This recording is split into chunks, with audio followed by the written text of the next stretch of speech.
Assalamualaikum warahmatullahi wabarakatuh. Waalaikumsalam warahmatullahi wabarakatuh. Selamat siang teman-teman semuanya. Ya. Yang saya hormati Bapak Ari selaku Wakil Ketua dari SMA Negeri 1 Jawa. Yang saya hormati teman-teman Jawa, teman-teman TK, dan yang saya cintai dan saya banggakan. Siap. Syukur Subhanahu wa ta'ala di siang ini kita masih diberikan sebuah nikmat, sehat, sempat, sehingga masih diberikan kesempatan untuk berdiskusi bersama terkait dengan diseminasi budaya positif, di mana di diseminasi ini nanti bagian dari tugas dari calon guru penggerak dari angkatan 11 yaitu Bu Ita Mujiati selaku CGP dari SMK Negeri 1 Jawa. Nanti Bu Ita akan mendefinisikan terkait dengan budaya positif yang sudah dipelajari dan sudah diaplikasikan. Untuk kegiatan selanjutnya untuk sambutan dari Bapak Wakasiswaan. Untuk waktu dan tempat saya persilahkan untuk Pak Ali. Terima kasih atas kesempatan yang diberikan. Assalamualaikum warahmatullahi wabarakatuh. Yang saya hormati rekan-rekan guru BK semuanya. Juga marilah kita bacakan kehadirat Allah Subhanahu wa taala sehingga pada pagi hari ini kita bisa berkumpul di sini dalam kegiatan diseminasi budaya positif dalam keadaan sehat walafiat. Salawat serta salam senantiasa kita curahkan pada junjungan kita Nabi Muhammad Sallallahu Alaihi Wasallam. Baik, terima kasih. Saya ucapkan terima kasih kepada Ibu Ita Mujiati yang akan menyampaikan diseminasi budaya positifnya. Semoga dari apa yang akan disampaikan ini nanti akan menjadikan kita semua itu dalam melakukan tindakan itu atau melakukan menyelesaikan sebuah permasalahan itu menggunakan budaya yang positif. Budaya positif nanti budaya positif yang seperti apa yang akan disampaikan Ibu Ita, semoga nanti bisa bermanfaat untuk kita semuanya dan juga kita bisa melakukannya dan berikutnya nanti akan bermanfaat secara luas untuk kemajuan SMK Negeri 1 Jawa yang nanti menghasilkan output siswa yang benar-benar diharapkan oleh kita semuanya begitu. Itu aja yang bisa saya sampaikan. Assalamualaikum warahmatullahi wabarakatuh. Waalaikumsalam warahmatullahi wabarakatuh. Untuk kegiatan selanjutnya adalah pemaparan budaya positif oleh CGP Angkatan 11 dari SMK Negeri 1 Jawa, Ibu Ita Mujiati. Waktu dan tempat dipersilakan.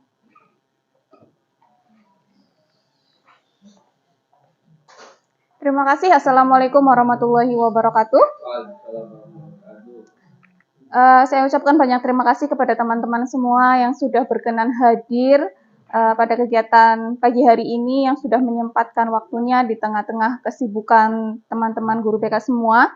Pada kesempatan kali ini saya akan melakukan diseminasi tentang budaya positif di sekolah.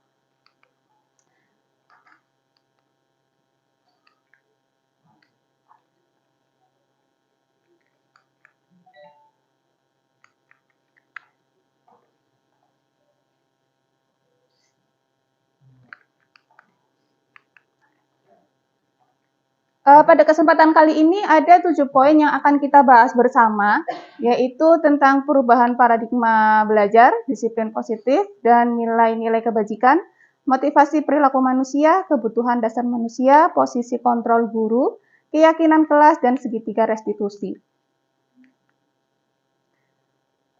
Sebagai guru, kita pastinya ingin mendambakan siswa-siswa yang memiliki karakter yang baik, siswa-siswa yang memiliki kemampuan intelektual yang baik. Nah, menurut Ki Hajar Dewantara, menuntun segala kodrat yang ada pada anak agar mereka mencapai keselamatan dan kebahagiaan yang setinggi-tingginya, baik sebagai manusia maupun sebagai anggota masyarakat. Ini harapan kita sebagai seorang pendidik nggih Bapak Ibu guru. Dalam mendidik siswa, Ki Hajar Dewantara berpendapat bahwa pendidikan harus sesuai dengan kodrat alam dan kodrat zaman. Kodrat alam yang dimaksud adalah pendidikan yang sesuai dengan sifat dan bentuk lingkungan di mana mereka berada. Dan kodrat zaman adalah pendidikan yang sesuai dengan zamannya anak tersebut. Jadi kita itu sebagai seorang pendidik harusnya layaknya adalah kita juga mengikuti perkembangan zaman yang sekarang. Kita tidak bisa menerapkan pola pendidikan lama kita saat kita sekolah dulu, kita terapkan pada pendidikan pada zaman sekarang, itu juga dirasa sudah tidak relevan. Karena kita juga harus bisa mengaplikasikan tentang pendidikan sesuai dengan kodrat zaman anak. Dan kodrat alam ini apa? Kita harus melakukan pendidikan sesuai dengan potensi yang ada dimiliki atau potensi yang dimiliki oleh murid gitu. Kita tidak bisa memaksakan murid untuk menjadi seperti apa yang kita mau. Tapi kita harus bisa menggali potensi apa sih yang dimiliki murid, kita harus bisa memfasilitasi itu agar murid bisa mencapai potensi terbaiknya. Pembelajaran dengan paradigma baru, peran sebagai guru menurut Ki Hajar Dewantara adalah pendidikan adalah tempat persemaian segala benih-benih kebudayaan yang hidup dalam masyarakat kebangsaan. Ki Hajar Dewantara mengibaratkan peran guru atau pendidik itu ibarat seorang petani. Yang namanya seorang petani itu kan kita kewajibannya adalah merawat tanaman kita. Seorang petani yang menanam dengan benih padi.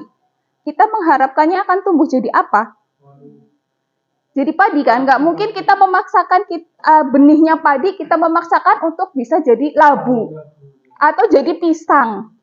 Ya, jadi kan itu hal yang tidak mungkin. Yang bisa kita lakukan adalah benih ini adalah potensi yang dimiliki oleh anak. Jadi seharusnya kita bisa merawat atau melakukan memfasilitasi potensi yang dimiliki anak agar potensi itu bisa mencapai hasil yang maksimal nantinya. Bukan kita memaksakan apa yang kita inginkan kepada murid-murid kita. Misal anak itu potensinya ada di olahraga, tapi mungkin Pak Ari sebagai guru matematika ya memaksakan anak harus pintar matematika, harus hitung-hitungannya bagus sekali, atau memaksakan kamu lulus harus kuliah, harus jadi guru matematika. Padahal potensinya tidak di situ, potensinya di bidang olahraga. Nah, kita sebagai guru harusnya tahu potensi apa sih yang dimiliki siswa, apalagi kita sebagai guru BK ya, Bapak Ibu. Kita harus sudah mulai punya tracking potensi apa sih yang dimiliki oleh siswa binaan kita gitu. Pandangan Ki Hajar Dewantara mengenai padi diibaratkan seperti anak atau murid dalam melaksanakan pendidikan. Ibarat petani sebagai guru yang menyebarkan benih atau bibit padi tidak bisa memaksa tanaman padi menjadi tanaman lainnya, seperti yang tadi sudah saya jelaskan. Nah, beliau juga menegaskan bahwa petani tidak boleh membedakan dari mana asal padi, pupuk, dan hal lainnya, karena minat anak begitu beragam dan berbeda-beda, namun mempunyai hak yang sama untuk tumbuh dan berkembang menjadi anak yang cerdas atas kemampuannya sendiri.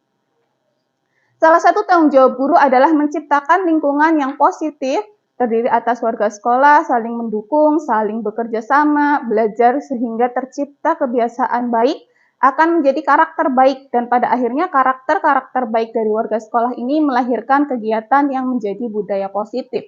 Mungkin saat beberapa hari yang lalu kita belajar bersama, kita mengisi kalimat rumpang, di situ ada harapan-harapan dari Bapak Ibu guru, kita menginginkan itu siswa yang seperti apa, menginginkan karakter anak yang seperti apa, kita juga tahu bahwa anak itu yang kita harapkan akan menjadi seperti apa gitu. Nah, disiplin positif ini berasal dari kata disiplina, yang artinya belajar disiplin mengacu pada disiplin diri yang memiliki tanggung jawab terhadap apa yang dilakukannya berdasarkan nilai-nilai yang diyakini. Disiplin positif merupakan salah satu cara penerapan disiplin yang bertujuan untuk menumbuhkan kesadaran serta memberdayakan murid tanpa imbalan penghargaan atau hukuman.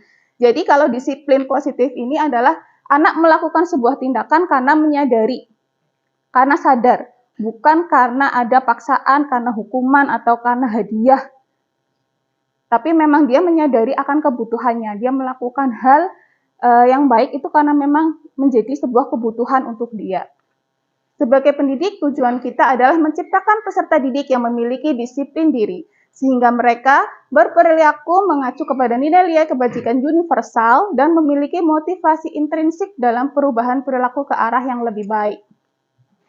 Nah, terkait dengan motivasi intrinsik, ini adalah motivasi yang dari dalam diri anak tersebut, ya, bukan dari luar, atau mereka berubah bukan karena tuntutan, bukan karena hukuman, paksaan, atau karena ada reward yang dijanjikan oleh Bapak Ibu guru. Contoh disiplin positif yang mungkin sudah diterapkan di sekolah kita, salah satunya menjadi petugas upacara, belajar mandiri, mengikuti ekskul, ini juga salah satu bentuk disiplin positif anak. Lalu ada yang namanya nilai-nilai kebajikan. Nilai-nilai yang disepakati bersama, lepas dari suku, agama, bahasa, maupun latar belakang lainnya. Nah, ini adalah contoh-contoh nilai kebajikan yang diterapkan di sekolah, yaitu yang ada di P5 Bapak Ibu Guru, dimensi profil pelajar Pancasila, ada 6. Saya rasa Bapak Ibu Guru sudah paham betul tentang dimensi profil pelajar Pancasila ini, apalagi teman-temannya sudah bergabung ke P5, Pak Irfan, Pak Fatir, dan teman-teman yang lain, tentang beriman, bertakwa kepada Tuhan Yang Maha Esa. Ini juga nilai kebajikan yang sudah kita terapkan, seperti kita serutin melakukan literasi, rutin melakukan pengajian, sholat zuhur, sholat Jumat bersama. Ini juga mandiri, bernalar kritis. Ini untuk mandiri juga kita sudah menerapkan. Anak-anak saya rasa kalau di kelas juga mereka sudah bisa untuk pembelajaran secara mandiri, mereka sudah paham betul akan kebutuhan mereka, bernalar kritis, berkebinekaan global, bergotong royong, dan kreatif. Ini contoh nilai kebajikan, toleransi, rasa hormat, integritas, mandiri, menghargai orang lain, kerjasama, peduli, percaya diri, dan nilai-nilai kebajikan lainnya. Ini seperti pembelajaran di kelas, ini juga pembelajaran yang bisa memandirikan mereka. Terus ini kegiatan kebersihan lingkungan yang sudah kita terapkan setiap hari Jumat ketika Green School. Ini juga bentuk dari nilai kebajikan yang sudah kita terapkan di sekolah. Ini anak melakukan presentasi, ini juga mandiri dan bernalar kritis. Ini mereka sudah bisa, ada muncul rasa percaya diri dalam dirinya. Lalu kegiatan 5S setiap pagi yang kita terapkan, Bapak Ibu, salam, sapa, sopan, dan santun, dan kita sambut siswa setiap pagi. Ini adalah bentuk dari contoh nilai kebajikan yang sudah kita terapkan di sekolah kita. Nah, tadi kita sudah menyinggung tentang motivasi perilaku manusia. Di dalamnya ada motivasi ekstrinsik, yaitu untuk seseorang melakukan sesuatu hal. Motivasi intrinsik itu karena apa? Karena untuk menghindari ketidaknyamanan atau hukuman. Ini sebetulnya masih banyak juga siswa kita yang melakukan sesuatu karena motivasi ekstrinsik ini, dan untuk mendapatkan imbalan atau penghargaan. Ini itu jadi PR kita ya, ketika anak berubah itu bukan karena kesadaran dirinya, tapi karena untuk menghindari ketidaknyamanan, menghindari hukuman, atau malah berharap imbalan.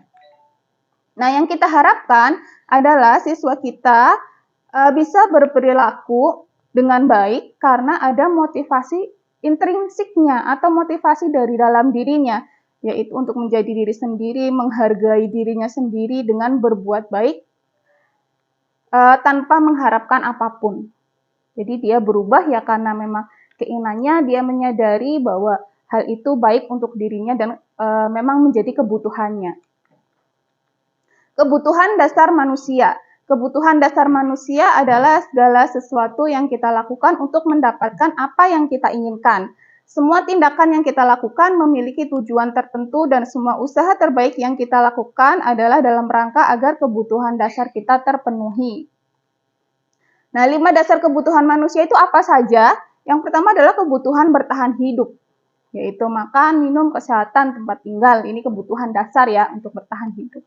Kebutuhan kasih sayang dan rasa diterima. Rasa diterima, dipedulikan, kerjasama, diayomi. Ini rasa kasih sayang dan rasa diterima itu juga masih menjadi PR kita. Ternyata banyak juga anak-anak binaan kita yang masih banyak membutuhkan rasa kasih sayang. Penguasaan. Nih, harga diri, memimpin, berprestasi, dan diakui. Kebebasan, bebas menentukan pilihannya sendiri, mandiri, ingin mencoba hal-hal baru. Ini kebebasan juga kebutuhan dasar yang dibutuhkan anak-anak kita itu untuk di tingkat SMK. Kebutuhan kebebasan ini juga masih tergolong besar. Jadi anak itu karena mencari jati diri, jadi ini kebutuhan dasar untuk ingin bebas, ingin mandiri, ingin mencoba segala hal baru juga besar. Kesenangan, ini kebutuhan kesenangan, bermain dan bercanda. Nah, Bapak Ibu guru, sebagai guru, ada 5 posisi kontrol guru. Kira-kira Bapak Ibu guru, dari 5 posisi kontrol ini, kita sudah sebagai posisi kontrol yang mana? Bu Leli, posisinya dari mana? Penghukum, pembuat rasa bersalah, teman, pemantau, atau manajer? Pemantau. Bu Leli sebagai pemantau. Kalau Bu Nina, kira-kira sebagai apa Bu Nina? Sebagai teman. Sebagai teman. Kalau Pak Eri, sebagai apa Pak Eri? Posisi kontrolnya di sini. Pemantau. Oke. Kalau Bu Helda?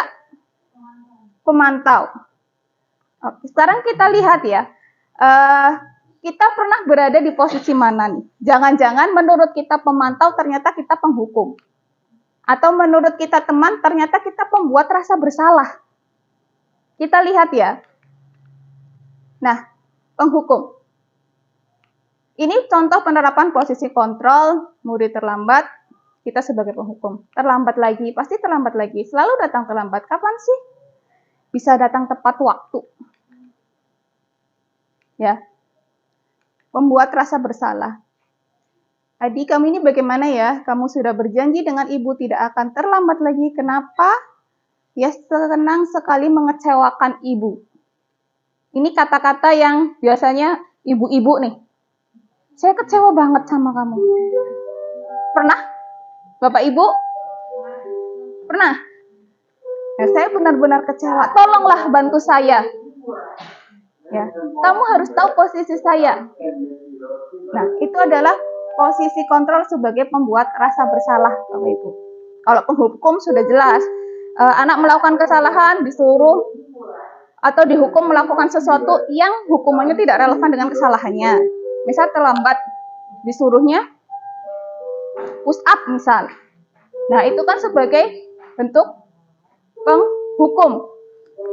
Ini pembuat rasa bersalah tadi sudah. Sebagai teman.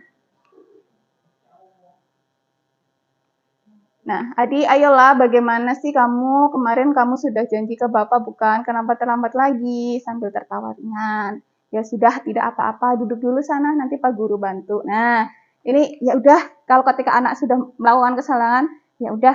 Atau posisi kita memposisikan sebagai teman, akhirnya anak itu merasa nyaman sama kita, dan anak itu hanya mau mendengarkan kita. Jadi perubahan perilakunya itu bukan karena kesadaran diri, tapi karena kedekatan si anak dengan kita, dengan posisi kita sebagai teman. Jadi nurutnya cuma sama kita nih, misal kayak Bu Nina, kedekatan dengan siswanya. Ketika siswa itu melakukan kesalahan, Bu Nina menasehati terus ya udahlah kayak gitu. Nanti dianya berjanji lagi. Nah, ketika ada perubahan itu bukan atas dasar dari motivasi intrinsiknya, tapi atas dasar karena kedekatan si anak kayak Bu Nina itu sudah seperti teman. Akhirnya ya nurutnya sama Bu Nina. Tapi ketika ditegur oleh Bapak Ibu guru yang lain, dia tidak akan nurut. Nah, sebagai pemantau, kamu sudah melanggar peraturan sekolah, kamu tahu konsekuensinya, kamu Pak hukum dulu, setelah itu baru boleh mengikuti pelajaran. Ini Pak Ari kayaknya sering nih, ya Pak Ari? Iya. Sebagai pemantau. Jadi ini kayak ada kontraknya nih, antara si siswa dengan gurunya. Aturannya pegangannya adalah tata tertib sekolah biasanya. Kamu tahu kan tata tertibnya? Nah, konsekuensinya adalah, kita sudah punya perjanjian nih, kalau kamu melanggar ini konsekuensinya adalah, jadi setiap kali siswa melakukan pelanggaran itu, kita kembali mengingatkan lagi, kamu ingat kan konsekuensinya itu apa gitu. Nah, lalu ketika kita sebagai seorang manajer, apakah kamu tahu kesalahanmu? Kira-kira bagaimana cara kamu memperbaiki kesalahanmu? Jadi kalau yang seorang manajer itu, apakah kamu tahu kesalahanmu? Ini untuk menstabilkan memvalidasi kesalahan. Anak sadar nggak tentang kesalahannya? Ya, setelah sadar kira-kira dari kesalahan itu tanggung jawabmu itu seperti apa, solusinya seperti apa. Nah, yang diharapkan kita sebagai guru itu kita mampu berada di posisi kontrol manager atau seenggaknya adalah sebagai pemantau. Lebih baiknya adalah seorang manajer, apalagi untuk Bapak Ibu guru BK. Baiknya adalah seorang manajer. Ketika kita menjadi seorang manajer, kita tidak akan mudah untuk menjudge anak bahwa kamu bersalah, kamu anak yang bermasalah, gitu. Jadi kalau kita jadi manajer itu, kita cari tahu dulu. Dia melakukan kesalahan karena apa? Penyebabnya apa? Lalu kira-kira dia tahu nggak solusinya ketika dia melakukan kesalahan? Jadi solusi yang keluar itu atas dasar inisiatif anak, kesadaran anak bahwa berarti ternyata saya salah begini. Jadi saya harusnya begini, gitu. Nah, itu tadi contoh penerapan posisi kontrol guru. Harapannya sih kita semua bisa menjadi manajer yang baik untuk siswa-siswa kita ya, Bapak Ibu guru semua. Nah, selanjutnya adalah tentang keyakinan kelas. Keyakinan yaitu nilai-nilai kebajikan universal yang disepakati secara tersirat dan tersurat. Lepas dari latar belakang suku, negara, bahasa, maupun agama, nilai-nilai kebajikan bahwa menekankan pada keyakinan seseorang akan lebih memotivasi seseorang dari dalam. Seseorang akan lebih tergerak dan bersemangat untuk menjalankan keyakinannya daripada hanya sekedar mengikuti serangkaian peraturan tertulis tanpa makna.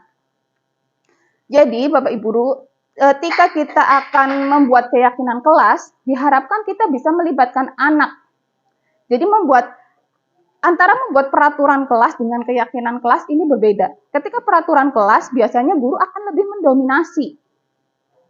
Peraturannya tidak boleh makan di dalam kelas, jangan bermain HP. Biasanya dengan peraturan itu kalimat-kalimat negatif biasanya. Nah, ketika keyakinan kelas, ini kita buat bersama dengan anak. Kita buat, kamu inginnya kelas yang seperti apa? Kelas yang seperti apa yang agar kamu nyaman ketika mengikuti pembelajaran di kelas. Hal-hal yang bisa disepakati bersama. Jadi pemikiran tentang apa yang harus dilakukan dan tidak boleh dilakukan itu ya datang dari mereka, disepakati bersama dan dilakukan bersama. Dilakukan bersama siapa? Bukan hanya dilakukan oleh siswanya, tapi yang namanya keyakinan kelas itu dilakukan oleh siswa dan gurunya. Keyakinan kelas bersifat lebih abstrak daripada peraturan yang lebih rinci dan konkret. Keyakinan kelas berupa pernyataan-pernyataan yang universal. Pernyataan keyakinan kelas senantiasa dibuat dalam bentuk positif. Keyakinan kelas hendaknya tidak terlalu banyak, sehingga mudah diingat dan dipahami oleh semua warga kelas. Keyakinan kelas sebaiknya sesuatu yang dapat diterapkan di lingkungan tersebut. Semua warga kelas hendaknya ikut berkontribusi dalam pembuatan keyakinan kelas lewat kegiatan curah pendapat. Dan bersedia meninjau kembali keyakinan kelas dari waktu ke waktu. Ini contoh pembuatan keyakinan kelas, Bapak Ibu. Mungkin nanti yang belum pernah menerapkan membuat keyakinan kelas, setelah ini bisa mencoba untuk mempraktekkan. Nah, kita masuk ke segitiga restitusi, yaitu proses menciptakan kondisi bagi murid untuk memperbaiki kesalahan mereka, sehingga mereka bisa kembali pada keluarga mereka dengan karakter yang kuat. Itu membantu murid menjadi memiliki tujuan, disiplin positif, dan memulihkan dirinya setelah berbuat salah. Restitusi digunakan untuk belajar dari kesalahan. Nah, dalam segitiga restitusi itu ada 3 tahapan yang harus kita lewati. Yang pertama yaitu menstabilkan identitas. Yang kedua yaitu validasi tindakan yang salah. Dan yang ketiga menanyakan keyakinan. Nah, menstabilkan identitas ini, saya rasa ketika kita melakukan konseling, kita sering melakukan ini. Ketika anak melakukan kesalahan, kadang kita udah nggak apa-apa, nggak cuma kamu kok yang pernah melakukan kesalahan ini. Ya, misal anak yang nangis-nangis karena PR-nya ketinggalan, atau anak yang melakukan kesalahan terlambat masuk ke kelas terus dimarahin sama gurunya gitu. Nah, ini kita bisa melakukan stabilisasi identitas. Biar anak itu merasa tenang dulu, bahwa dia tidak merasa yang saya orang yang gagal kayak gitu loh. Tidak apa-apa ya, setiap manusia juga tidak sempurna, ada yang melakukan kesalahan, nggak cuma kamu yang seperti ini, kayak gitu. Nah, validasi tindakan yang salah. Kamu tahu kan melakukan kesalahan ini? saya yakin pasti ada alasannya kamu melakukan kesalahan itu. Nah, kita mulai menggali. Anak itu melakukan kesalahan karena apa? Pasti ada sebabnya. Terus, adakah cara yang lebih efektif? Nah, itu menanyakan keyakinan. Keyakinan apa yang kita sepakati saat di kelas? Ya. Terus bayangan tentang kelas yang ideal menurut kamu seperti apa? Seperti itu. Nah, ketika kita sudah melaksanakan segitiga restitusi, diharapkan anak itu bisa memunculkan solusinya sendiri. Kita mengarahkan, nanti anak bisa menentukan, oh jadi saya salah, saya harus seperti apa, itu anak bisa mandiri menentukan. Nah, ini contoh video segitiga restitusi yang sudah saya buat. Nanti Bapak Ibu Guru bila ingin melihat, silakan nanti bisa berkunjung ke channel YouTube saya.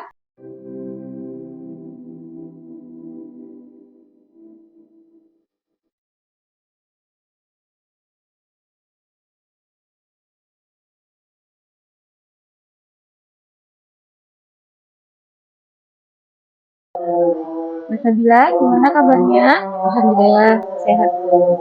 Ya, Bu Ita perhatikan, Mas Nabila dari tadi itu kurang memperhatikan pembelajaran Bu Ita ketika di kelas. Mas Nabila sibuk sendiri. Kenapa Mas Nabila? Mas Nabila sedang apa sebetulnya? Tadi itu Bu lagi ngerjain PR matematika. Oh, sedang mengerjakan PR matematika. Nabila belum mengerjakan PR ya? Belum Bu. Oke, Mbak Sabila sebetulnya tidak mengerjakan PR itu ya tidak apa-apa, bukan cuma Mbak Sabila saja yang belum mengerjakan PR. Itu hal yang biasa terjadi di siswa ya. Kira-kira kenapa Mbak Sabila belum mengerjakan PR-nya? Soalnya semalam badan saya kurang sehat Bu. Oh, sedang kurang sehat. Iya. Kalau sekarang sudah sehat? Alhamdulillah udah sehat. Terus tadi pagi berangkatnya terlambat atau tidak? Untungnya nggak terlambat sih Bu. Oh, bagus. Berarti Mbak Sabila itu sudah disiplin dan berangkat tepat waktu ya. Nah, tapi Mbak Sabila tidak mengerjakan PR itu kan juga bentuk dari pelanggaran keyakinan kelas kita kan? Iya. Iya. Terus kira-kira pelanggaran keyakinan kelas apa yang sudah Mbak Sabila lakukan? Kurang tanggung jawab sih Bu. Kurang bertanggung jawab ya? Iya. Terus menurut Mbak Sabila kurang tanggung jawab itu penting atau enggak? Tanggung jawab itu penting Bu, harusnya. Iya, penting sekali kan tanggung jawab itu. Nah, kalau tanggung jawab itu penting, kira-kira apa sih yang akan Mbak Sabila lakukan agar permasalahan Mbak Sabila ini tidak terulang lagi, bisa mengerjakan PR tepat waktu? Berarti saya harus jalanin PR-nya itu jauh-jauh hari dari sebelum pengecekan Bu. Iya, betul. Berarti harus mengerjakan PR-nya itu jauh-jauh hari ya. Iya. Jangan mepet dengan waktu untuk mengumpulkan PR itu. Nah, untuk memperbaiki kesalahan itu kan Mbak Sabila sudah tahu nih. Berarti Mbak Sabila harus mengerjakan jauh-jauh hari. Kira-kira manfaatnya ke depannya untuk Mbak Sabila apa? Nantinya bisa jadi orang yang lebih bertanggung jawab Bu. Oke, bagus sekali. Berarti Mbak Sabila sudah tahu ya, Mbak Sabila harus menjadi orang yang lebih tanggung jawab. Karena itu salah satu keyakinan kelas kita ya. Ya Mbak Sabila, mudah-mudahan apa yang sudah Mbak Sabila pikirkan solusinya ini bisa Mbak Sabila terapkan, bisa konsisten menerapkan hal itu, biar kedepannya Mbak Sabila bisa mengerjakan PR tepat waktu dan tidak mengganggu pembelajaran yang lain. Baik gitu ya. Terima kasih ya Mbak Sabila. Terima kasih Bu.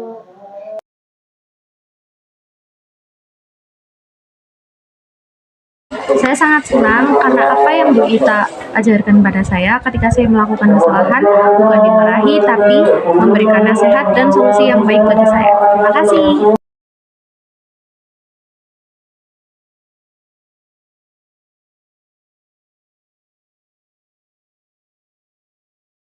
Mbak, apa kabar? Alhamdulillah baik Ibu. Sehat kan ya? Sehat. Iya. Bisa. Ibu sebelumnya meminta maaf dulu karena Ibu memanggil kamu ke ruang konseling. Bu Ita melihat catatan keterlambatan di BK dan absensi kelas kamu, kamu sudah berkali-kali datang terlambat dan juga sudah 5 kali alfa dalam 1 bulan ini. Ya Ibu, saya mohon maaf karena sering datang terlambat dan kalau nggak berangkat saya suka nggak izin. Ya, Mbak Bu Ita mengerti kamu mungkin sering datang terlambat karena posisi rumah kamu jauh gitu ya. Dan bukan cuma kamu saja kok yang sering datang terlambat gitu maupun apa. Teman yang lain pun ada yang seperti itu. Ya Ibu, saya merasa bersalah sama Ibu. Padahal Ibu sudah sering sekali menasihati saya. Ya, saya tahu kamu pasti punya alasan kenapa kamu sering datang terlambat dan tidak masuk tanpa izin. Kira-kira karena apa, Mbak Liza? Iya Bu, alasan saya sering datang terlambat selain karena rumah saya yang jauh, juga karena saya suka bermain game kalau malam-malam sering begadang. Terus kalau pagi-pagi dibangunin sama orang tua, saya suka males buat bangun Bu. Oh, begitu.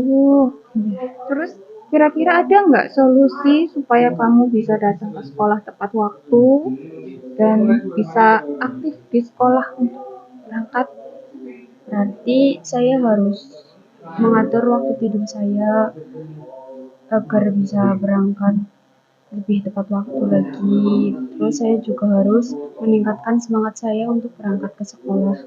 Iya, berarti Mbak Iza sudah tahu ya apa yang harus Mbak Iza lakukan ya. Nah, Mbak Iza masih ingat nggak waktu awal pembelajaran kita pernah membuat keyakinan kelas bersama kan? Ya, keyakinan kelas apa nih yang sudah kita sepakati? Keyakinan kelasnya kalau kalau nggak berangkat harus izin dulu ke ibu Ita, terus jangan datang terlambat. Harus datang tepat waktu ya ke Iya. sekolah. Terus kalau ada kepentingan atau sakit itu harus ada kabar dari kamu untuk bikin surat izin atau dari orang tua gitu ya. Nah, Ibu percaya kok Mbak Hiza itu bisa mempraktekkan keyakinan kelas kita dengan baik. Menurut Mbak Hiza, kira-kira solusinya bagaimana supaya Mbak Hiza bisa mengejar ketertinggalan pelajaran dan absensinya? Kalau saya diberi kesempatan, tolong ibu beri saya waktu buat ngejar ketertinggalan saya di mata pelajaran. Iya, boleh. Nanti saya akan memberikan kesempatan untuk kamu. Mungkin kamu juga boleh minta bantuan ke orang tua kamu untuk mengingatkan jadwal tidur atau membangunkan kamu juga lebih pagi. Terus juga kamu bisa menghubungi wali kelas kamu ya, agar dibantu untuk menghubungi guru mapel. Jadi kamu bisa melengkapi ketertinggalan pelajaran kamu. Gimana? Kamu setuju atau enggak? Setuju Bu. Oke, kalau setuju, nanti kamu bisa mulai melaksanakan itu, ya? Iya Bu, terima kasih atas kesempatannya. Saya tidak akan mengecewakan ibu lagi. Sama, saya harap Mbak Lisa juga bisa konsisten dengan perubahan yang sudah Mbak Lisa rencanakan ya. Ya, terima kasih Mbak Lisa. Silakan Mbak Lisa bisa melanjutkan aktivitas Mbak Lisa di sekolah kembali.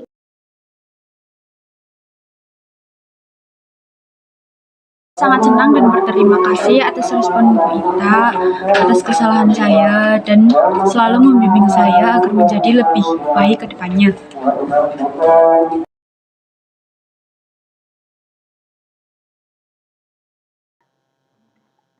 Channel YouTube saya nanti silakan bisa untuk melihat penerapan segitiga restitusi. Sebelumnya saya yakin Bapak Ibu guru BK itu udah sering melakukan ini. Ini hal yang setiap hari kita lakukan kok. Ya, mungkin itu saja yang bisa saya sampaikan. Barangkali ada yang ingin ditanyakan atau ingin sharing pengalaman juga boleh Bapak Ibu, silakan.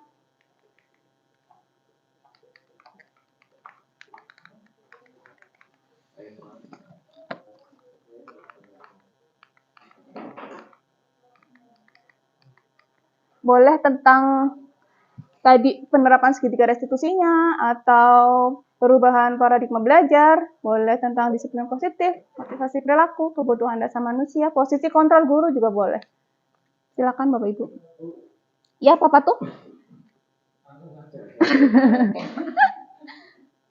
Tentang terkait dengan 5 posisi kontrol guru. Tadi kan beberapa kayak kita menanyakan ke teman-teman, kira-kira posisinya Bunda mana nih, Bu Leli gimana nih? Terkait dengan hal itu Bu, 5 posisi kontrol guru, apakah kita hanya bisa memilih salah satu dalam posisi kontrol guru tersebut, atau peran kita ya nggak cuma yang jadi contoh manajer saja. Nyatanya kan di lapangan ya kadang kita berperan sebagai Teman. penghukum, ya kan, apalagi teman-temannya ditaruh di STP 2K, ya kan, otomatis kan kita harus menjadi penghukum di situ. Mungkin kalau posisinya teman lagi ngobrol kayak mungkin sudah ada beberapa siswa yang dengan kita bisa menjadi posisi teman. Nah, dari hal tersebut di 5 kontrol guru tersebut, apakah kita hanya bisa memilih salah satunya, ataukah seperti apa hubungan gambarannya tentang posisi kontrol guru tersebut? Kalau kalian ada gambaran dari teman-teman juga. Oke. Terima kasih Pak Patuh atas pertanyaannya. Mungkin sebelum saya jawab, Bapak Ibu guru ada yang punya pendapat lain, yang sudah punya pendapatnya. Pak Fatir mungkin? Kalau menurut Pak Fatir gimana Pak Fatir? Ya, kalau menurut saya, kalau ditanya boleh atau enggak ya Pak? Mungkin nanti bisa dikoreksi. Saya juga nggak tahu nih sebenarnya boleh apa enggak. Cuma kalau saya sendiri pasti lebih dari satu posisi. Kayak misalkan tadi disebutkan masalah reward dan punishment, berjalan bisa dan sendiri tanpa hukuman ataupun imbalan. Nah, misalkan dari pagi siswa saya telat ya, pasti saya seringkali mengucapkan kalimat yang sifatnya menghukum atau mungkin menghakimi. Di samping itu kemudian mungkin diakhiri dulu dengan kalimatnya sebuah pertemanan. Jadi istilahnya biar anak tidak down, kita angkat lagi. Jadi kalau dengan ada ini, misalkan kita harus berdoa dengan anak, supaya anak tidak marah dengan kita. Jadi gitu sih. Mungkin dalam satu posisi 1, 2 atau mungkin bahkan 3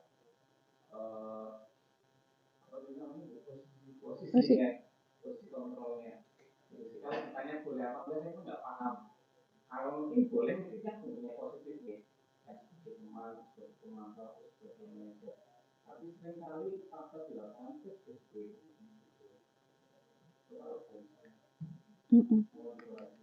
Oke, terima kasih Pak Fatir. Mungkin yang lain ada yang ingin berpendapat juga, Bu Miski, boleh? Oh, sudah cukup. Atau Bu Nina? Oke, cukup. Oke, ini pendapat saya ya Bapak Ibu. Untuk posisi kontrol ini, apakah harus satu posisi kontrol yang kita pegang gitu? Kalau idealnya adalah kita menjadi seorang manajer, idealnya ya. Tapi kan kita berbenturan juga dengan hal-hal yang di luar kendali kita. Misal nih kayak Bapak Ibu guru BK yang harusnya menerapkan sikap manajer, apalagi melakukan segitiga restitusi, ternyata kita berbenturan dengan kita ditempatkan di STP 2K. Yang segala sesuatunya diharapkan segera cepat kayak gitu. Akhirnya mau nggak mau jadi posisi penghukum atau pembuat rasa bersalah juga di dalamnya. Kalau sudah menghukum, berulang kali biasanya muncullah pembuat rasa bersalah gitu. Nah, sebaiknya kalau saya, pandangan saya, kalaupun kita tidak bisa di manajer atau kita posisi kontrolnya, kadang kita jadi teman juga bisa, kita jadi pemantau bisa kayak gitu. Kalau saya membolehkan ya, tapi saya nggak tahu. Kalau saya bisa aja, itu bisa aja. Yang jelas adalah kita tahu porsinya, kita tahu bahwa idealnya kita sebagai guru itu ya ada di manajer. Paling enggak ketika kita sesekali menjadi penghukum, ya tidak lantas membuat kita terus-terusan menjadi penghukum. Tapi kita juga kan harus memperbaiki diri, kan nggak mungkin anak dihukum terus dia bakal berubah, kan enggak. Paling enggak kita harus memperbaiki diri. Oh, jadi posisi saya nggak bisa jadi penghukum nih, kalau dihukum sekali nggak ada perubahan, berarti kita harus bisa ke posisi yang lain nih, gitu. Mungkin awal-awal di pemantau mungkin, kamu tahu kan konsekuensinya tuh apa gitu. Nah dari pemantau ini juga kita kan nggak bisa terus-terusan berada di posisi itu. Tapi harus ada perbaikan lagi kan di posisi manajer. Nah kalau misalnya kita bisa mengkombinasikan itu asalkan tidak mendominasi dari posisi-posisi yang tidak seharusnya. Jadi tetap posisi manajer ini kita pegang juga. Jadi penanganan terhadap anak itu juga tidak salah gitu. Tapi kalau berpatokannya, ya kita harus jadi penghukum Bu, karena anaknya kayak gini. Oh, kalau hanya di penghukum atau di sampai batas teman terus kita tidak mau untuk memperbaiki diri menjadi seorang manajer, ya berarti kan posisi kontrol yang kita ambil kurang tepat gitu. Mungkin ada situasi-situasi tertentu yang kita bisa memposisikan seperti itu. Tapi kalau untuk idealnya kita sebagai seorang guru ya baiknya adalah di posisi manajer, karena setiap posisi itu kan punya kelemahan ya.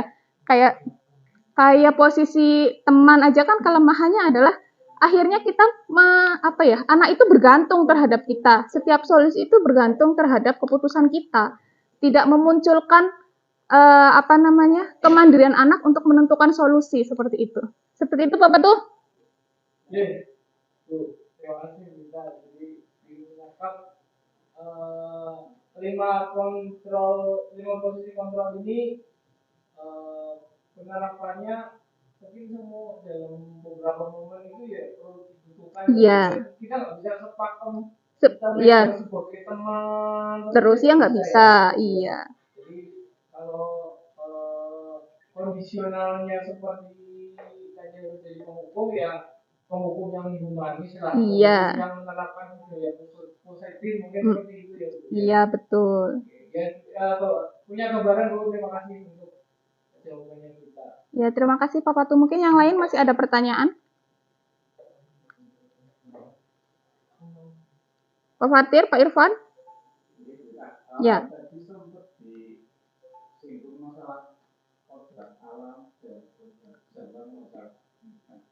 Misalkan seringkali beberapa kali ada mungkin anak-anak sekolah ini yang saya nggak tahu maksudnya program alam atau program misalkan anak laki-laki tapi karena dia berada di lingkungan PKJ BUMN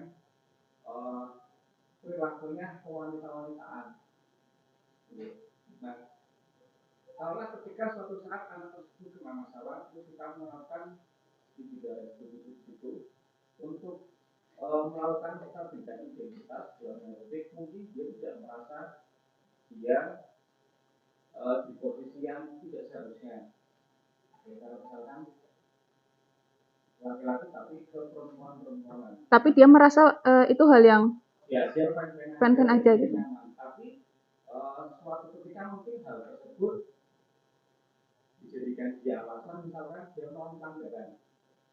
Misalkan dia dalam komunitas perempuan, taruhlah dia hewan dengan teman-teman perempuannya itu mereka pakai rokok atau yang lain lah.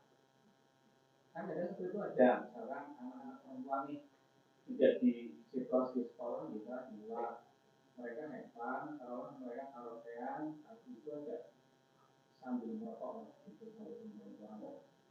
Satu sisi anak tersebut yang pertama berada di lingkungan yang salah, yang kedua kodratnya yang belum lurus, bagaimana kita untuk lagi. Nah itu meyakinkan itu dua hal itu tadi gimana? Jadi berada di lingkungan yang tidak sesuai dengan kodratnya, yang kedua lingkungan yang sama-sama salah, mungkin yang ketiga dia nyaman dengan kondisinya dan mengelola hal yang seperti itu dia merasa nggak salah. Mungkin selama ini karena mungkin dia berteman yang positif dengan lingkungan yang perempuan, tapi di dalam mungkin suatu ketika dia di lingkungan perempuan yang agak tidak sejalur mungkin. Karena memang ada beberapa kita sekolah ini. Seperti itu. Waalaikumsalam warahmatullahi wabarakatuh. Terima kasih Pak Fatir. Mungkin ada Bapak Ibu guru yang sudah pernah menangani kasus seperti ini yang bisa berbagi kisahnya dengan teman-teman yang lain. Pak Irfan atau Bu Nina mungkin.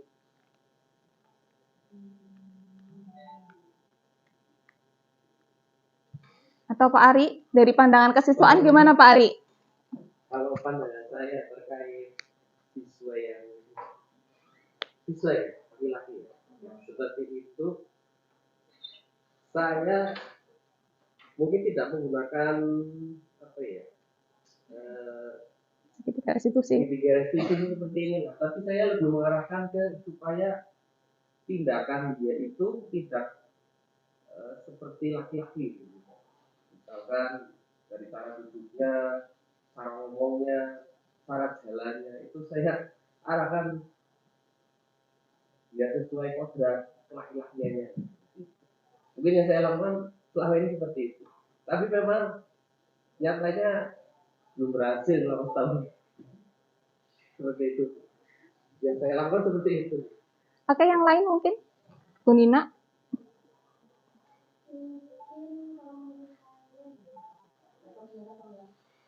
Kita bisa melakukan pendekatan diri terhadap anak tersebut.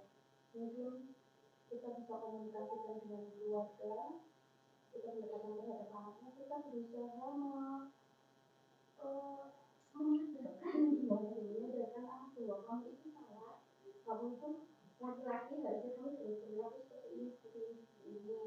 Kita bicara pelan-pelan supaya kadang anak seperti itu lebih sensitif dari teman-teman yang lain ya. Itu kan mungkin bisa melakukan pendekatan dari secara perlahan terhadap anaknya, kemudian komunikasikan terhadap keluarga, orang tua, dan minta bantuan temannya supaya di dalam kelas itu kan mungkin tidak hanya satu laki-laki, mungkin ada satu teman laki-laki yang lain. Ini bisa mengajak teman-teman untuk bekerjasama mengarahkan supaya bisa kembali ke jalurnya. Ya, oke. Terima kasih Bu Nina atas jawabannya dari Bu Nina dan Pak Ari. Kalau saya hanya menambahkan, mungkin kita selesaikan permasalahannya satu persatu. Itu ada 2 permasalahan ya Pak. Pertama terkait dengan identitas dirinya, identitas dalam artian gendernya ya. Terus juga permasalahan tentang kesalahan pergaulan itulah, melakukan pergaulan yang salah gitu ya Pak, tadi merokok. Kita selesaikan satu-satu Pak. Untuk segitiga restitusi menstabilkan identitasnya, untuk memvalidasi kesalahannya, untuk yang rokok kita bisa terapkan itu. Ya, mulai dari ya memang kalau laki-laki ngerokok nggak cuma kamu kok, banyak kayak gitu. Kita selesaikan satu-satu permasalahannya tentang rokoknya sampai dia menemukan solusinya seperti apa. Karena solusinya antara masalah identitas dengan masalah rokok ini kan pasti berbeda ya. Nah, itu kita bisa lakukan segitiga restitusi itu Pak Fatir. Nah, untuk yang identitas secara gender nih, bukan kesalahannya, tapi dia merasa bahwa mungkin dia merasa terperangkap dalam tubuh yang salah kayak gitu ya, jiwanya terperangkap dalam tubuh yang salah.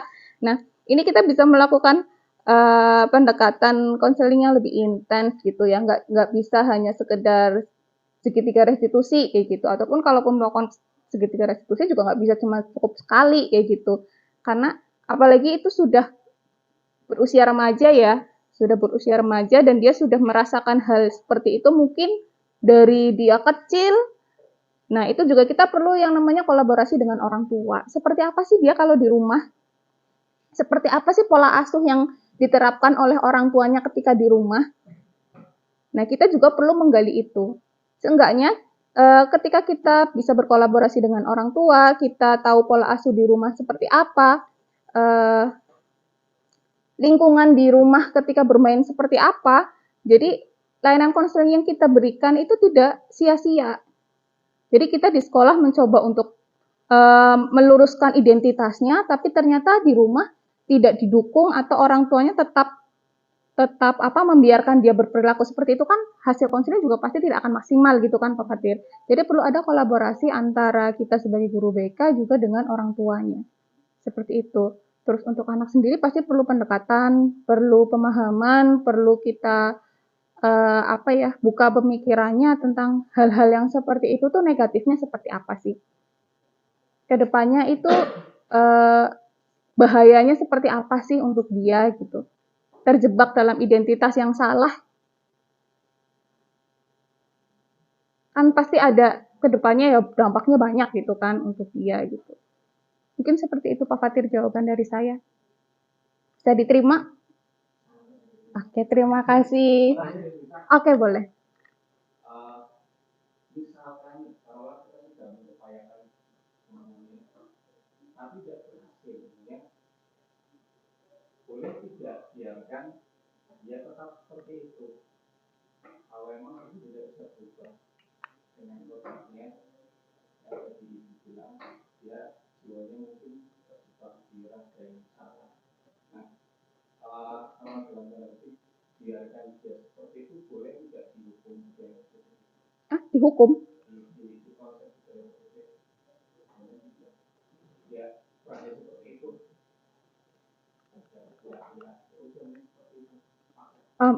Maksudnya ya sudah kita tidak bisa merubah ya kan emang kita kan ada yang namanya alih tangan kasus ya di BK kan ada alih tangan kasus ketika kita memang sudah tidak bisa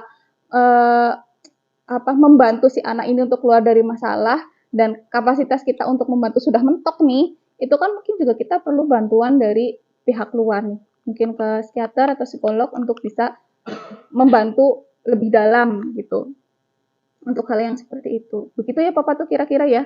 Kalau seandainya seorang guru BK sudah mentok nih, kita bukan melakukan pembiaran, ya sudah dibiarin, enggak, tapi kita mungkin bisa membantu dengan melakukan alih tangan kasus seperti itu. Yang seperti itu ya Pak Fatir ya. Ya betul begitu Papa tuh. Iya, menambahkan Bu. Berarti saya tidak mengurangi kalau menambah. Terkait dengan apa yang dikatakan Pak Fatir, bagaimana kalau kita sudah melakukan semaksimal mungkin kita sudah ada layanan beli tangan kasus itu, nah itu sudah bukan ranah kita, iya. Kita butuh bantuan orang yang lebih ahli di situ. Dan saya pun yakin kalau Tuhan Allah itu menempatkan sesuatu itu tidak pernah salah ya. Iya. Walaupun ada mungkin sudut pandang orang lain itu kan terjebak dengan yang salah atau yang lain.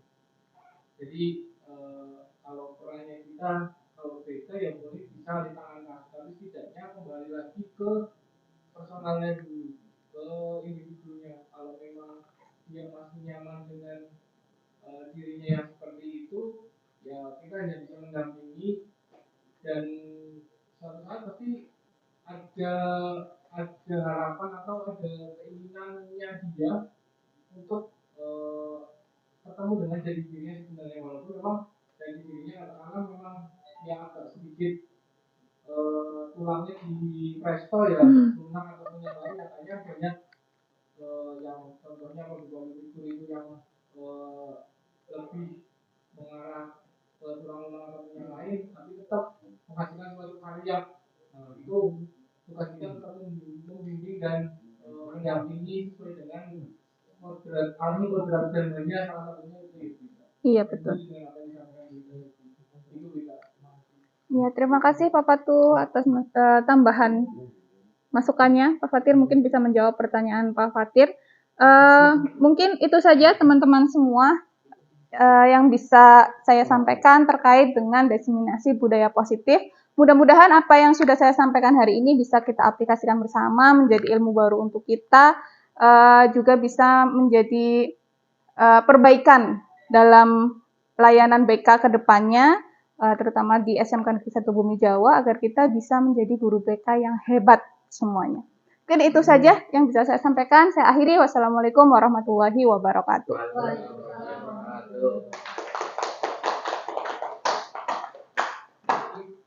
Yang ketiga, saya